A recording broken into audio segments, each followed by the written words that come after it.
You are listening to the postcast presented by the Locked On Senators podcast and, of course, the Glebe Central Pub. Everybody knows the GCP is our pub in the nation's capital, 779 Bank Street.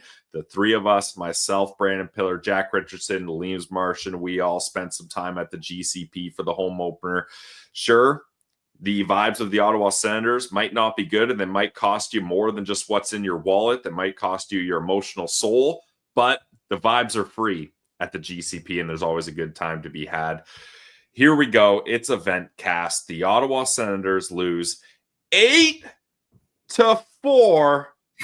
to the Buffalo Sabres. 8-4 to the Buffalo Sabres, a team that has scored 2 goals in 3 games, gets 8 of them on this garbage performance by the Ottawa Senators. I'm going to try to calm down here. I told you guys I was going to try to stay calm, and you guys could go off the hinges. I'll snap it around to you, Martian. You don't seem like a guy that's angry about this. Are you just in a spot where you're numb? Have you calmed down? Where are you at, Martian? Well, it's a little funny, Pilsy, a little bit like the Senators. You had a game plan going into this postcast, and you completely went off the rails immediately with what you just said. You weren't. It was hard to get that sentence out and not be upset. You know what? You're right. You started nice and calm, but then you got a little bit out of control there. But you brought it back. You brought it back on track here. For me, Pilsy, I mean, obviously that was an entertaining game from some standpoints. If you're a Buffalo Sabres fan, that was a hell of a fun game to watch. The roller coaster of emotions. I mean, I said it earlier, but I feel like I've never seen a team go so fast from being in the driver's seat in a game where they've got their fans all rattled. The team on the other side is playing pissed off, taking penalties left and right. 3 back-to-back power plays. And then on the third one, you give up a shorthanded goal after just getting one on the first opportunity you had there, up 2-1 against a very fragile Buffalo Sabres team. I mean, this game could have easily gone the other way if the Sens would have just not allowed that shorthanded goal in that time of the game. But as soon as that happened, momentum swung the other way. The Sens all of a sudden looked like the team that was on their heels, and then it was just downhill from there until the third period where the Sens stormed back and got too quick. They gave us hope, and then Buffalo called that timeout. Nice call by Lindy Ruff there, and right back to square one there, down 3 again, and it just didn't go our way, boys. I don't want to panic here quite yet, but obviously a lot of horrible signs heading into the game tomorrow. I mean, like, how do you recover from this one so quickly and head into a game tomorrow, Jack? That's the thing, boys. Like it's early, it's October. Like, these games they're going to turn it around probably at some point, but that game felt like a culmination of how bad they've played so far to start the year. Like, you can take away the 8 spot. I know the Bills are on a bye week, but the 2-point conversion is good in Buffalo this week anyway. 8 goals is outrageous. I think pulling the goalie there with 5 minutes left in a game like that is just a bad call anyway, but we'll move on from that. But I think just the way they played, like, we were at the home opener, they're bobbling pucks. They can't connect a pass tape to tape. Every pass the Sens made in the offensive zone tonight looked like they were bobbling it. And then all of a sudden Buffalo's streaking and going tape to tape and odd man rushes left, right, and center. Like, they just haven't clicked. And it's not like they're right there, and once they do, things will get figured out.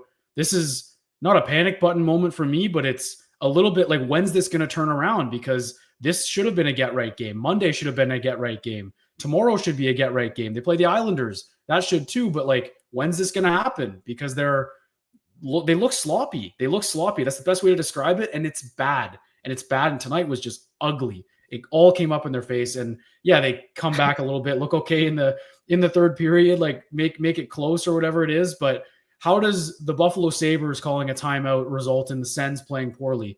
I don't know why, with 16 minutes left, you're down by 1 all of a sudden. Why are we pinching? Why are we trying to create offense in that very moment? Get hung out to dry for a 2-on-1. Like, it's messy. And quite frankly, they look like that all preseason. If it wasn't for that nice comeback against Tampa, boys, we're looking at an 0-4 start. And it's pretty obvious. Like, it's been a bad start, as bad as it gets. So I don't know when it's going to turn around. It's frustrating, but we'll see what's in store for tomorrow night, I guess. Well, yeah. Now they're officially in the position where they need to go on a winning streak here to get things right again. Like that's where they put themselves in. So they need to string a few together just to get things back on track and get to the spot where we think they should be. I don't know, Pilsy. I mean, what do you got for us here, buddy? Tee us up with something. I don't know what to do here. It's getting a little bit tough. This was just so pathetic. I mean, the Buffalo Sabres did everything they could to hand this game to the Sens on a silver platter. It's the Nathan Fielder meme. I hope you're hungry for nothing, for absolutely nothing, Sens fans. The Sabres, they get that first goal, and you're thinking, okay, the Sens can't get a lead. But the Sens, like you said, Martian, they were dominating the game. Like, I think at one point the shots were like 14-3 for Ottawa. They had all the puck possession. The only goal the Sabres scored was a missed shot that banks off the glass and goes off Levy's head and goes in. And they're like, oh my God, I can't believe we scored a goal. And Sabres fans are like, nice, we got a goal. We're going to lose and go home happy because we got a goal. When it was 2-1, I was sitting there, and this is how much of a clown and how much of a joke this organization and it is to be a fan of this team. I was going, man, imagine being a Sabres fan and you're losing to the Sens like this. You're getting dominated. You're only going to score one goal to make it 3 total on the season. How much are the Sens going to win by here? They're getting power play after power play, 5 straight power plays from the Buffalo Sabres, which have had good penalty killing success, but I just thought the Ottawa Senators are going to be able to piece things together here. The Sabres hadn't scored a single power play goal all year. They only scored 2 goals at all year. So you're thinking a 2-1 lead should keep you pretty safe, especially when you've got the momentum like this. And then, look, I said on today's show, Levy needs to be the guy tonight. Give Ullmark that extra day break on the road, then come back and try to bounce back in front of the home fans after that terrible effort at home. It's the Buffalo Sabres, for crying out loud. You should be able to call up Jackson Parsons from the ECHL and say, hey, kid, kick out a few saves and we can get this done and send you back down on the bus, back down to Allen. But Levy Merlainen, it's a big opportunity for him, and he completely blows it. Like that play where he tackled or checked the boards to try to stop that dump in. First off, terrible play. I would say, even as a goalie, hashtag goalie friendly show. And Martian, you've played defense. Let me know if you agree. The amount of times that a goalie goes back to play a puck or to stop it up or whatever that is actually necessary and actually helps the team is so little. Like, honestly, 9 times out of 10, I don't want my goalie touching that puck. You are a goaltender. Tend the goal. And especially on a power play, they got extra guys out there. They don't need you body checking the boards to try to stop one. They should be able to figure it out on their own. Whatever. It happens. But then he's just so lackadaisical. Like, he goes out there, tries to make a save. Maybe he saves it, maybe he doesn't, but he just has no energy, no urgency. And McLeod rips that thing in, and he's like, that was a sick, easy goal, short-handed goal. And Martian, you mentioned it. That is when everything just fell apart, because that gave the Buffalo Sabres fans life. This is a team that hasn't made the playoffs in 14 years. As 0-3 was throwing jerseys on the ice, the 3rd game of the season. And now all of a sudden, it's rocking like it's the Bell Center after a Ken Dryden ceremony and Lane Hudson's name just got announced. Like, how did they give them all this energy, all this momentum? I don't know. Maybe I'm going off the rails here, Martian. I guess to throw another audio meme at you, Pilsy. The Sabres pulled the old call an ambulance, but not for me. Honestly, you know. Yeah. And you know what the thing is there, right, Pills? Like, no matter how bad of a team that we think the Sabres are, they're still, and they are a terrible team. Let's not mince words. They are so bad. And they have several injuries themselves as well. Yep. But the thing about this league, and we know it all too well, is if you don't come ready to go on any given night, you're going to be in trouble no matter who you're playing in this league. It could, we've seen times, I mean, especially like with the Sens, it's like you're playing a team that, on paper, scheduled win. There's no such thing. You got to be ready to rock and ready to go. And it's got to be an all game thing, because the Sens did come out flying in this one. And I thought they were definitely, looking like they were poised for a big win. And as soon as the momentum swung the other way, it just didn't end up working for them. But Levy Merrillainen was one of those guys who did not come ready to play here today. He was mentally all over the place, just in an absolute pretzel out there. He's swimming in the net. And I think, we could blame him for probably, 3 of those goals at least, just with mental errors or bad positioning and losing his stick. And I mean, the one he lost his stick, Chabot, also had a what is horrible. He lost his stick twice. 2 goals in the second. He had no stick in his hand. Yeah, well, then Chabot's, I could hear him calling on the broadcast. He goes, Levy! You can hear him going, Levy! And he's trying to get his stick back to him. But meanwhile, Alex Tuck is wide open in front of them in the slot, right in front of the net. Of course, the puck goes to him, and Chabot's too busy fiddling around back there with Levy's stick, trying to slide it to him. Meanwhile, Levy's trying to make a save without a stick. It was just it was a horrible thing to watch. Martian, I like what you mentioned. I like that you mentioned that they did come to play. Like, there were parts of tonight where you're like, okay, here we go. Like, the Sens are laying the pedal down. I think the shots were 20-4 at some point in the second when they were up 2-1. Held a lead for 2 minutes and 48 seconds. I believe that's the only lead they've held so far in 4 games, if I'm not mistaken. So that happened, like, and you're thinking, okay, maybe they're going to figure it out here. They're going to lay on the gas pedal, maybe for a period or whatever. What's so frustrating is that they just let it go multiple times tonight. They had the foot on the gas. I remember saying out loud that the second power play after Sanderson's goal counted, like, just put them away. You guys mentioned it too. This is a Sabres team. Like, look, obviously we know anyone can beat anyone in the NHL. The Sabres have tons of skill. Thompson, Jack Quinn's a great player. Like, they've got guys. But this is a team and a franchise in the gutter right now. And they have them on home ice. They've scored 2 goals total. Their only goal tonight was a fluke. They had them by the you-know-what tonight. They had them. And the power play was unable to put them away. I think the PK has taken a beating from everyone, and rightfully so, because it's been terrible. I think it was, 0 for 3 today, which is insane for a penalty kill. But the power play has equally sucked. Special teams has been a joke. It's been a joke to start the season. And last season, the power play carried them offensively. And if they don't figure it out there, who knows if the 5-on-5 scoring will turn, because that was almost dead last year. They're in trouble. I know that Levy was terrible today as well. He wasn't ready to go. Goaltending's a whole other issue. Their save percentage has been awful to start as well. That'll probably turn around. But boys, I'm worried about the power play, because that wasn't just like, oh, they didn't get their chances. They had some looks, but it was the inability to put down a dead dog. They just couldn't do it. The game was right there for them. And then the shorty turns, and then boom, boom, it's 5-2 all of a sudden, and the game's over. That's the game-winning goal, that 5th goal. Like, it just spiraled for them so quickly, and I can't wrap my head around how or why. I don't know if it's training camp, because they said they came in to camp in the best shape of their lives, but to me, everyone looks slow, other than a few guys who usually stand out. Like, everyone looks like they've lost a bit of a step. They looked bad in preseason, and it hasn't really turned here. So it's tough and it's frustrating, but like, we're 1-3 here, and the Atlantic is never going to ease up. The Bruins are 3-1. The Red Wings are like 4-1 or whatever they are. Teams are going to start getting hot early, and they're going to have a hole to climb out of again. So we'll see how they do tomorrow. But boys, like, I don't know what else we have to hit on. Like, what else? Did anyone stand out? I know that's early to do that, but I don't have a player that I'm thinking like, oh, you know what? They had a good night. Like, no one did to me. I've got one, and we'll get to it after the break. I'll let people know. I put up a poll, Sens fans. Are you hitting the panic button? We got a lot of response from that, so I'm sure everyone wants to know, am I hitting the panic button game 4?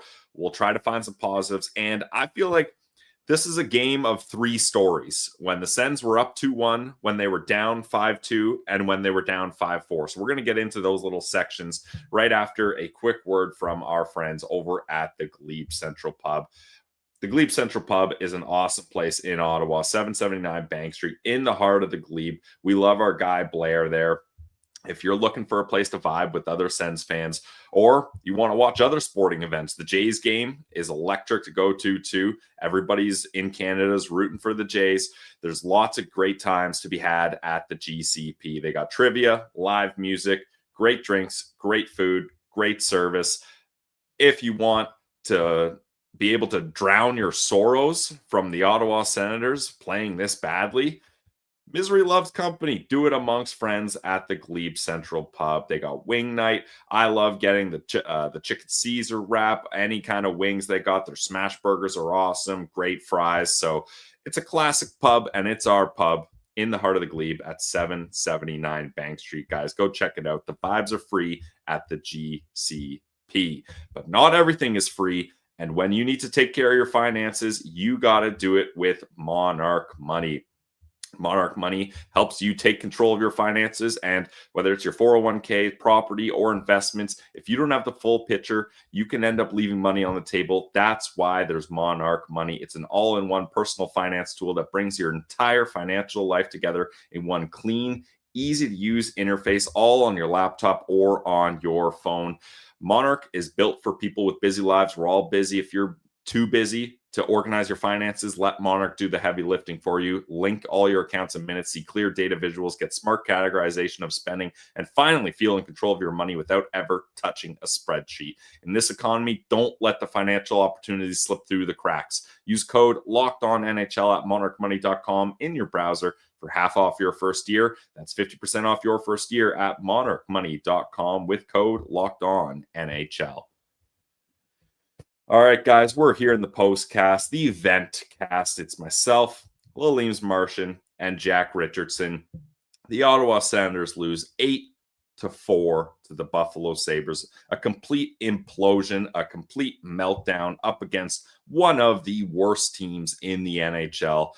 And that's hard for us to say as the Ottawa Senators because we're right down there in the bottom in the dumps with them right now, too. It sucks to say, but that's the reality. This team hasn't won a game since game one when they miraculously were able to come back up against Tampa, and it's been bad, ugly, and terrible ever since. Now, I mentioned before the break, guys, that I feel like this game was sectioned into three parts.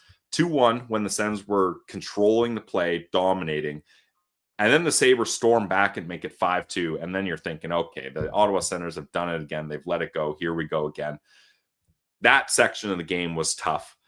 But then, Martian, I want to know, how did you feel? Third period starts, puck drops, Shane Pinto gets that quick one, and you're like, ooh, there's a lot of time left in this game. Sure, we're feeling down about ourselves and ready to jump off the ledge for the rest of the season, but maybe we can turn things around. If we get another quick one here, it's a 1-goal game, and here we go. And sure enough, the fourth line does get a quick one. Lars Eller is first as an Ottawa Senator. At that point, are you just like, I don't care, it's all moot. Even if they find a way to tie this, they're going to let this go? Or are you like, Pinto scored?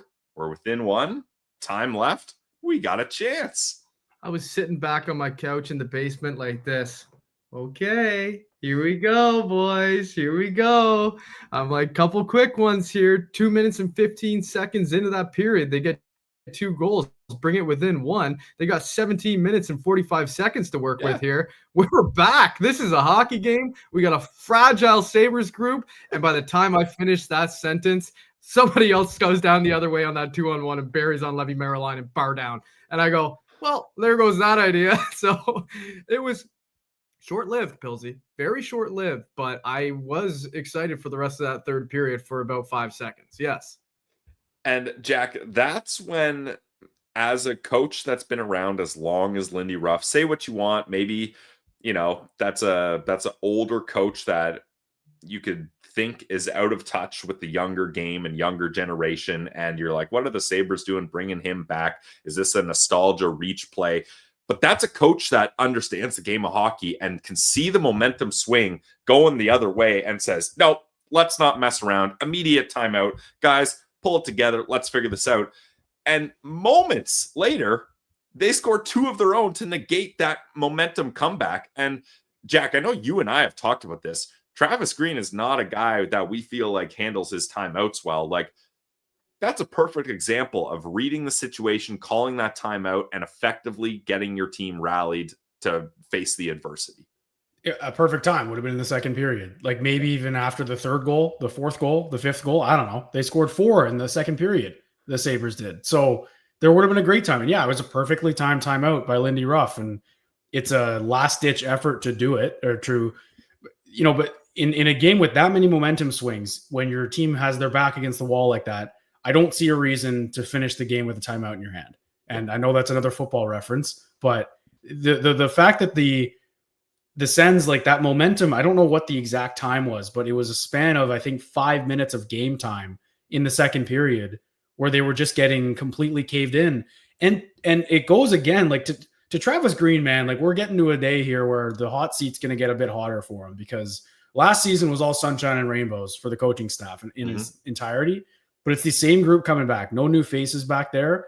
And it's been a bad start. And quite frankly, I think it's the first ones that are going to wear it are the coaching staff, because there's no reason they shouldn't have had a lead in any of these games yet. They've had bad starts. Everything's been bad, like we were talking about.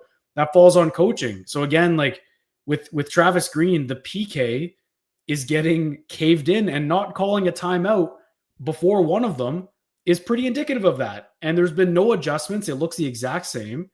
So I don't know why we would expect them to call a timeout there. Again, like it's hindsight. It makes sense now to think about calling one, but the Sens could have tied that game up if Lindy Ruff didn't call that timeout. I don't know if he said any words of wisdom in those moments and was like, okay, guys, do this instead. But the tide turned right back in their favor right after. Immediately. I mentioned it earlier, though. I don't know why the Sens are pinching that aggressively. And, you know, they looked like they were pushing for a goal in that very minute. And I get that that's what was happening in those few minutes after the two quick ones from Pinto and Eller. But there's 16 minutes left. Like in that timeout, is Green not telling the Sens, like, hey, let's look at the clock here? Like, right, it's a timeout for the Sens too. And I don't think that should be a bad thing. Like it's just frustrating. It feels like there's no kind of rhythm to the Sens game right now. I feel like one thing goes wrong and it just all falls off the rails. Like even in Florida, I mean, it's a different team, different environment. It's more frustrating losing this way to Buffalo, but the same thing happened against the Panthers in a game that they weren't totally out of to start with. You know, they get caved in. And I think after that game, most Sens fans just go, you know what, it's the Panthers, Cup champs on home ice, not much you can do. But when it happens against another team like the Sabres, you start to see the same tendencies in the Sens game. And it's frustrating because there's been no adjustments. Like how many power play goals did the Panthers have on Saturday? I think it was 3. You know, they're just getting completely caved in all aspects of the game right now. It's just really frustrating. Was there a point where you guys felt Travis Green should have pulled Levy?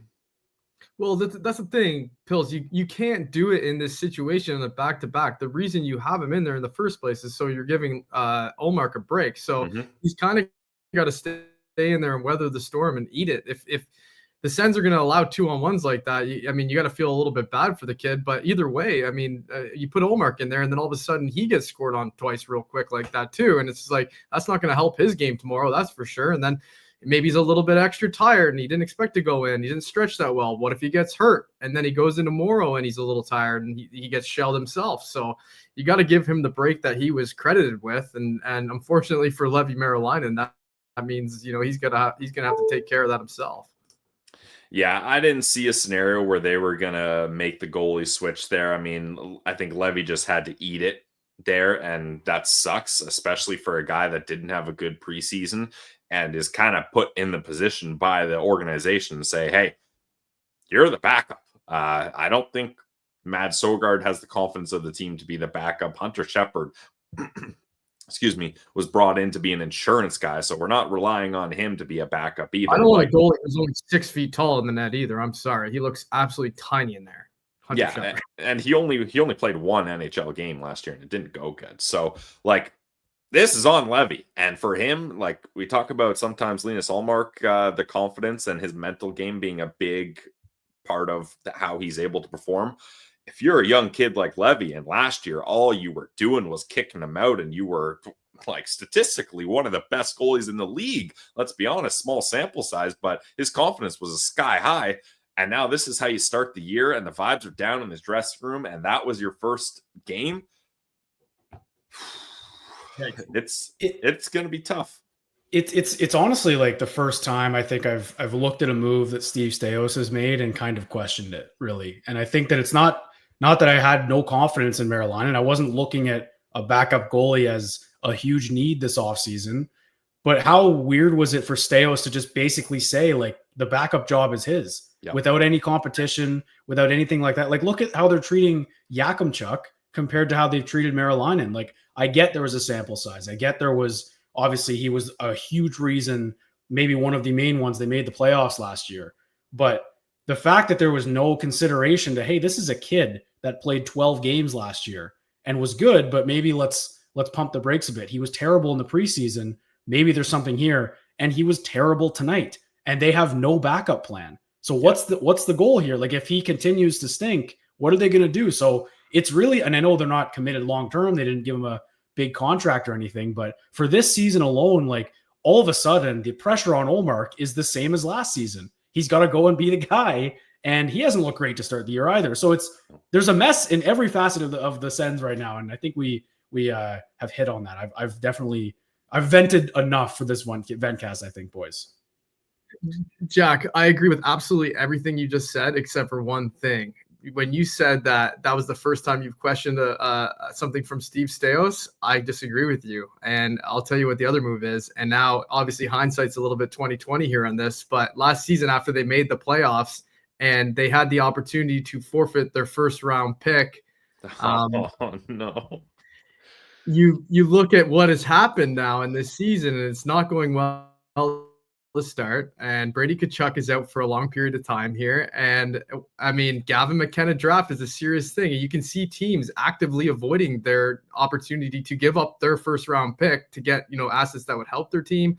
Maybe offer sheets were off the table this year because nobody wanted to give up first round picks because they didn't want to give up the that one slim chance of getting a franchise changing player.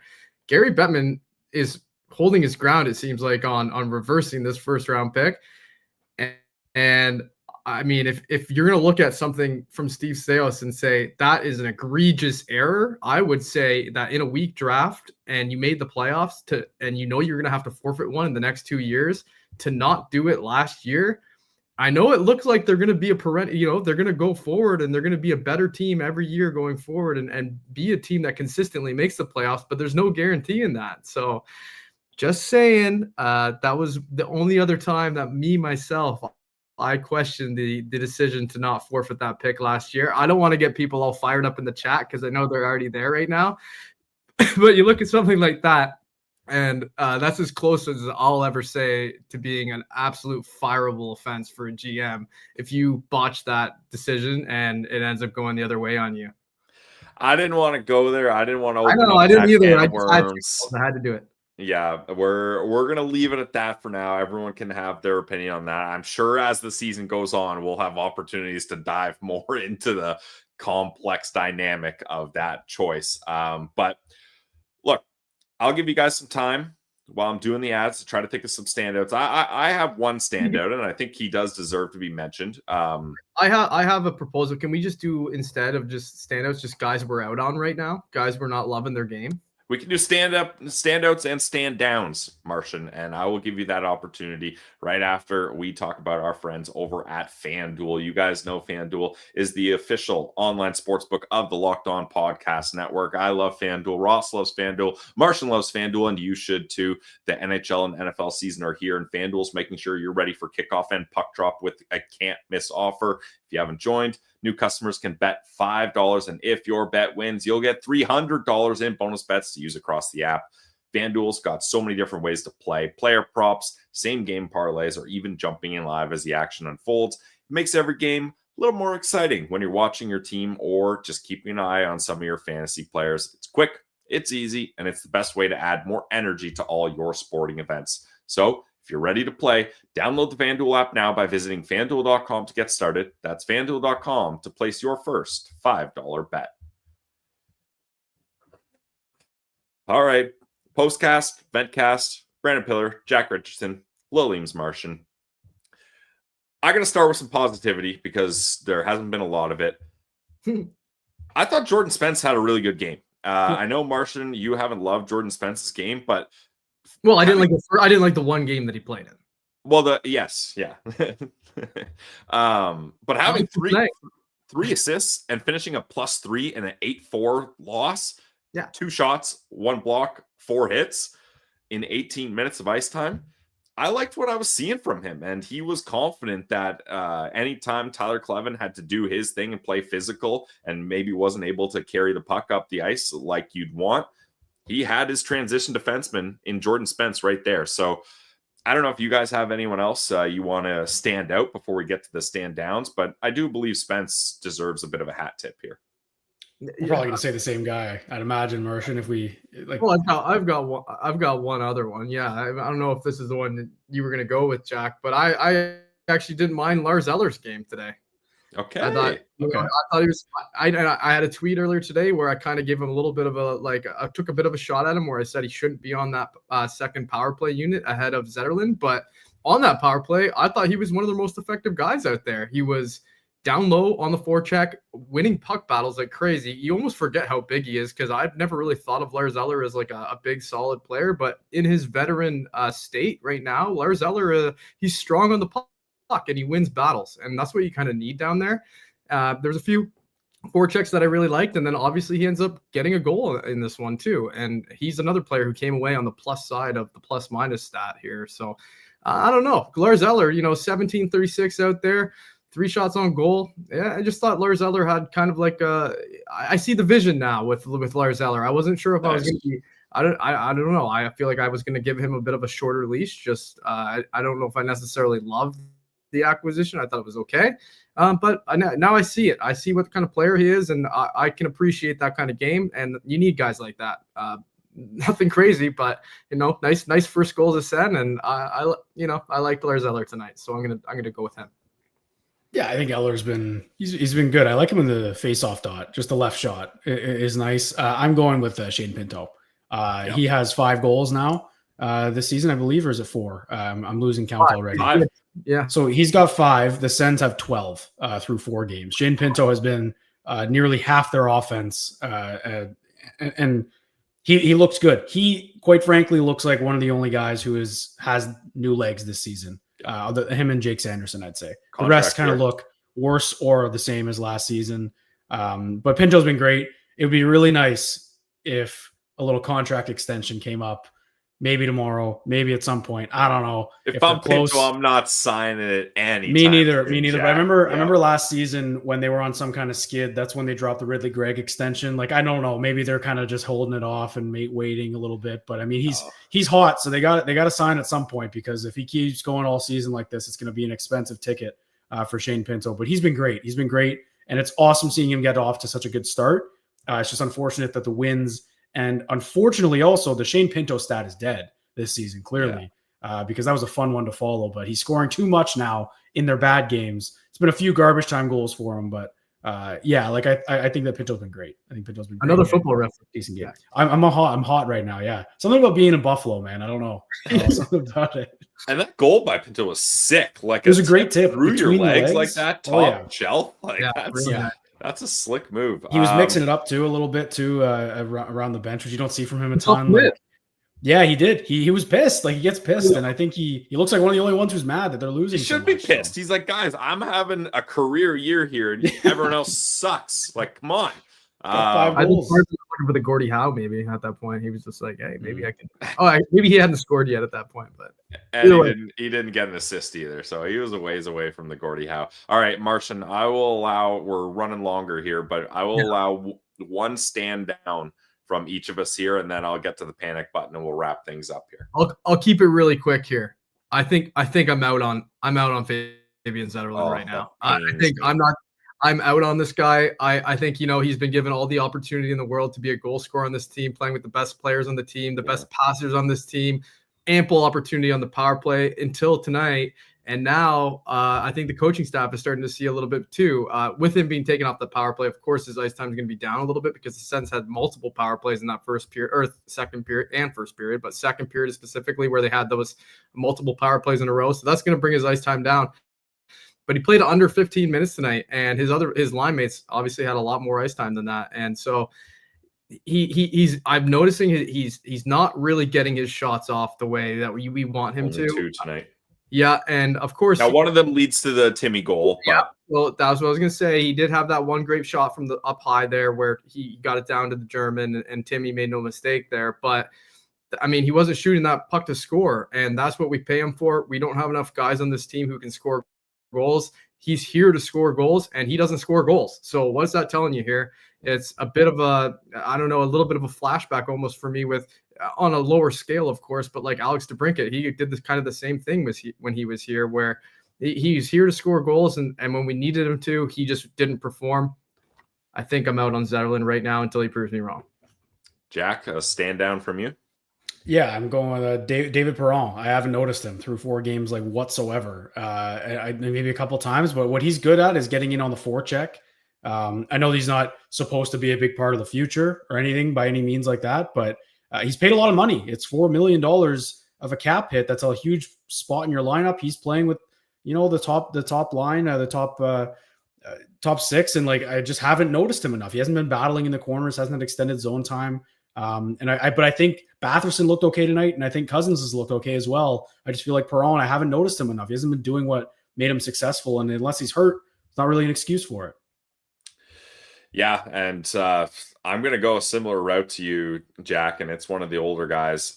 I really haven't been impressed with Claude Giroux this year, and I hate to do it. I got a Claude Giroux jersey hanging up behind me, but can you guys think of a Giroux moment where he's been good and you're like, oh, nice, Claude, like good play, a highlight, anything? Like, sure, his empty net goal in Tampa ends up being the game winner, but I don't know. I haven't liked Giroux's game so far here, and I hate to do it, but that would be my one stand down so far. Wow. I didn't think you were going to go that way. I feel like I didn't want to. I feel like Jensen's been a lot worse, because I mean, here's a 4th stand down, but no, I'm not, like I can't believe you're going that way, Pills. Yeah, like you said, you just got that jersey, so I thought you'd be maybe holding off on that, but okay. Yeah, it hasn't been good though. Like I haven't seen much, and like he's been up and down the lineup. They got him on that line with Greg and Pinto to kind of move him down the lineup as well to give him easier matchups. And I haven't seen it from him. That's not to say that he can't do it, but if we're talking guys that are stand down so far, 4 games in, Claude Giroux is one of them for me, unfortunately. He isn't a bargain deal now though. So is he playing like a $2 million player? I mean, he's gonna check if he is healthy and plays most of the games. I mean, we're not even going to talk about the playoff bonuses. I think Claude Giroux is not too worried about those at this point, but the games played bonuses are there. Like he's going to get, I think, $1 million there. So I think that puts him at what, 3.5. I don't know. Not a math guy. And there's so many bonuses. I kind of forget all of them, but it's tough. And there's more problems than just the goaltending. Guys aren't performing. Brady Tkachuk's injury. We're going to find out more tomorrow how bad that is. Not if it's bad, but how bad it is. And it had me thinking about the panic button, guys. And panic button, game 4. I did not think I was going to be here. So I wanted to see if other Sens fans thought the same as me. Put up a poll on Twitter. Oh.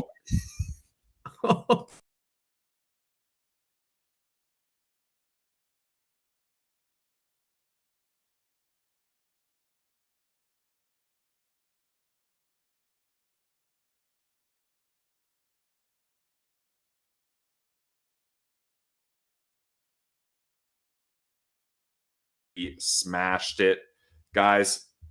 Oh, I am not hitting the panic button, not just yet. I'm in the mad but holding off. It's right here. I know where it is. It's still on. Are you guys hitting the panic button? Where are you guys at with that? And I don't know if it worked for everybody else, but I couldn't hear you through half that spiel. But I think I'm with producer Pilsey's on top of his game here tonight. But I think I'm with the most of the. My mic was on. Let me know in the chat if you guys could hear me. I mean, the visual was there. Maybe we were just backstage and we couldn't hear. I thought that you dropped yourself off, so I started trying to cover you and I was walking through the pole, but then I realized nobody could hear me either. So I think I'm with most of the people there. I think it's I went with option 2. It's bad, but it's not. It was probably a great. It was probably like rant. Maybe it's better that it was silent. Like just let people sit with that. I was just reading off the numbers, so you could see the numbers. It's visual. The listeners are gonna have a tough time. Listeners on the audio will have a tough time, but it's okay. They'll know what we're talking about because it's about the panic button in game 4, boys. It's too early. It's too early to panic, but it's not too early to be frustrated. That's my take. So now Jack, you're on the no chance, way too early, or mad but holding off. Mad but holding off. Holding off because like if they lose tomorrow, I know it's back to back. If they lose tomorrow again, then I'll panic. I'll be the first to say it. If it's a loss tomorrow night, I'm panicking. You need to win tomorrow. It's a must win. Martian? Must win? Yeah, start the streak now, boys. No. Where are you at with the panic button? It's bad, but it's not out yet. Okay, so mad but holding off. Yeah, it's not good, but I think that there's still a lot of hockey left to be played this season. There's no way that they can. There's a way that they can dig themselves out of this. They're 3 games below 500. They can get back out. I told myself you cannot hit a panic button when you're in single digit games played like that. Like you just can't be doing that. There's so much hockey left. We have months and 78 games left.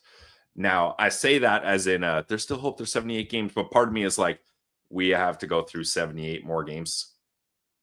That we have that much more time we got to go through. So we'll see how that goes. That people in the chat saying Pilsy's producing similar to the Ottawa Senators performance. And I'll wear that.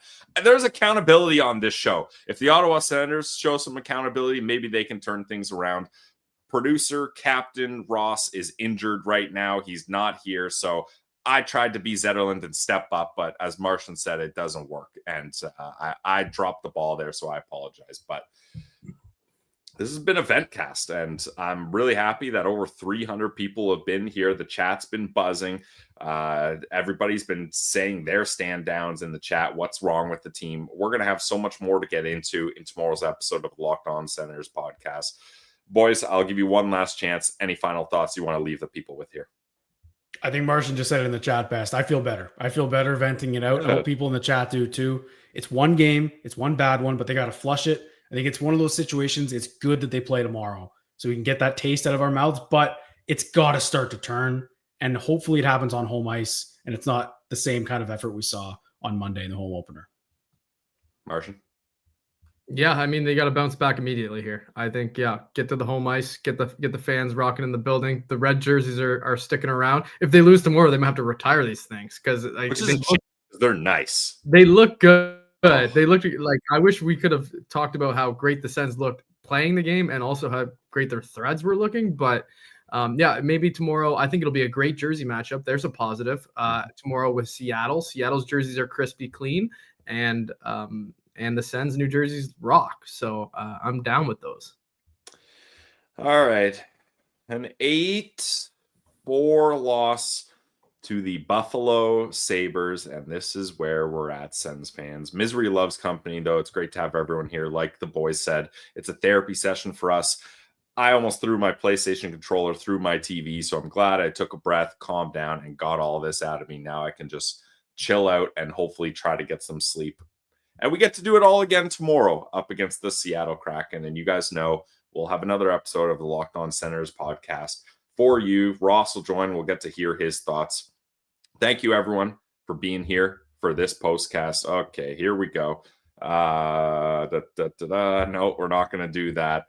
This has been another edition of the Locked On Senators podcast, the postcast presented by the Locked On Senators and the Locked On Podcast Network and the Glebe Central Pub.